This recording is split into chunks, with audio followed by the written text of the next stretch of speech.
Nah setelah baca doa itu Pak Tikno ini langsung berbisik sama anaknya. Ingat ya nak, apapun yang akan kamu lihat nanti jangan bersuara, diam aja sambil terus baca doa yang tadi. Oh iya Pak, siap. Oke, baik, kata si Sari kan. Makin penasaran aku nih, kenapa nih, ada apa di desa Getih? Karena memang sebelumnya Sari belum pernah ke desa itu lah Wak. Nah gak lama dari situ mereka pun kembali melanjutkan perjalanan lebih dalam lagi ke desa Getih kan. Nah pas baru mulai memasuki area rumah warga nih, ya kan udah mulai itu kelihatan beberapa rumah warga. Di situ aku berdecak kagum Nadia. Dari jauh aja udah kelihatan rumah-rumah tuh besar kali, mewah untuk ukuran rumah di dalam desa Wak ya. Hampir semua rumah di sana tuh tanahnya luas-luas, bangunannya tinggi-tinggi, semua bertingkat. Tapi sayangnya kekaguman itu juga tidak berlangsung lama, karena semakin masuk aku ke dalam desa Getih itu Nadia, aku makin merasa bahwa memang betul nggak beres desa nih. Kenapa?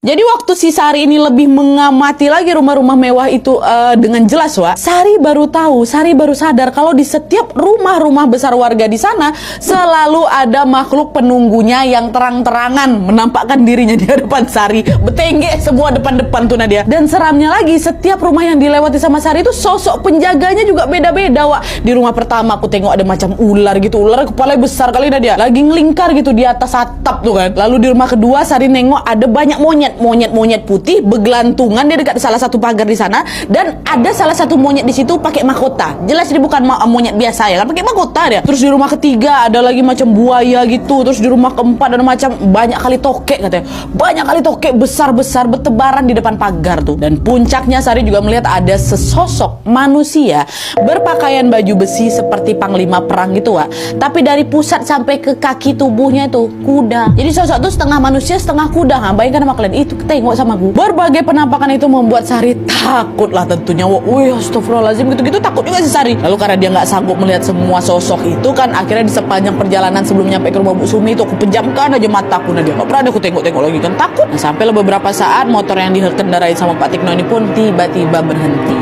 Setelah motor itu berhenti, Sari pun kembali membuka matanya lagi, dan di situ dia baru tahu bahwa rumahnya Pak Mukhtar, udah nyampe di rumahnya Pak Mukhtar. Rumahnya Pak Mukhtar ini ternyata berbeda jauh kali Nadia dengan rumah-rumah yang aku tengok di depan tadi. Rumah Pak Mukhtar tuh sederhana kali, dindingnya aja tuh buat dari kayu, lantainya malah tuh lantai dari tanah, cuma beralaskan tanah aja. Di situ Sari langsung mikir, kok rumah yang ini beda ya, perasaan dari tadi aku tengok rumah yang mewah-mewah kali lah. Sari lalu mengedarkanlah itu pandangannya ke sekeliling waktu pas udah sambil turun motor itu, mengedarkan pandangannya ke sekeliling, dan di sana dia melihat bahwa tetangga di kanan kirinya rumah Pak Mukhtar ini juga rumahnya sederhana-sederhana Wak. Bukan rumah-rumah mewah macam ditengok di depan jalan itu. Oh ternyata ada juga ya rumah sederhana di desa ini. Kupikir rumahnya mewah semua, pikir si Sari kayak gitu. Nah di tengah lamunannya itu tiba-tiba dia dikejutin sama bapaknya. Dok, sebelum kau masuk ke dalam ingat ya, baca doa yang bapak baca tadi. Kamu masih ingat kan gimana doanya? Oh iya Pak, masih Pak. Yuk masuk, kata si bapak. Dah, mereka pun kembali dulu membaca doa dalam hati, dan setelah itu barulah mereka bertiga ini masuk ke dalam rumahnya Pak Mukhtar. Nah pas baru melangkahkan kaki ke dalam rumah Wak, Sari bisa melihat dengan jelas ada banyak sekali warga atau orang-orang yang sedang berkerumun mengelilingi sesuatu sambil menangis ya. Masuk lagi, aku udah masuk, ini lagi nangisin siapa nih? Nangisin Bu Sari, Bu Sumi lah ini pasti kan. Tapi waktu didekati sama Sari Wak, Sari baru tahu, aduh merinding aku. Yang dikelilingi sama orang-orang itu apa? Batang pisang. Batang pisang. Dan anehnya lagi Pak Mukhtar ini tiba-tiba ngampirin batang pisang itu, macam dielus-elus ya batang pisang. Dia bilang, sabar ya istriku, sebentar lagi kamu sembuh. Itu katanya shock lah si Sari. Kenapa pula dia bilang batang pisang nih istrinya? Apa nih?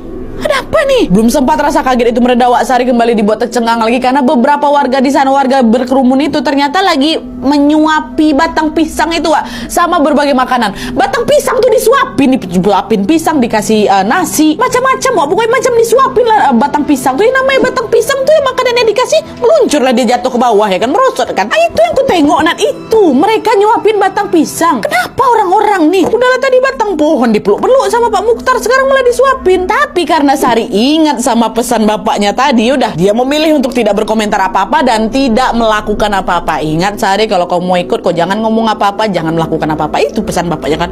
Dia melakukan, tengok apa nih. Nah di tengah kebingungan itu Sari dengar Pak Tikno kan udah mulai masuk nih, udah mulai berbaur kan. Pak Tikno bilang, Bapak Ibu semuanya, sekarang saya minta kalian semua untuk berwudu. Lalu setelah itu mari kita kembali lagi ke sini, kita ngaji sama-sama, kata Pak Tikno gitu kan. Mendengar perintah itu warga betul Wak nurut, semua kan langsung berdiri membubarkan diri, mereka berwudu. Terus gak lama setelah itu mereka balik lagi lah ke dalam dan mengaji bersama.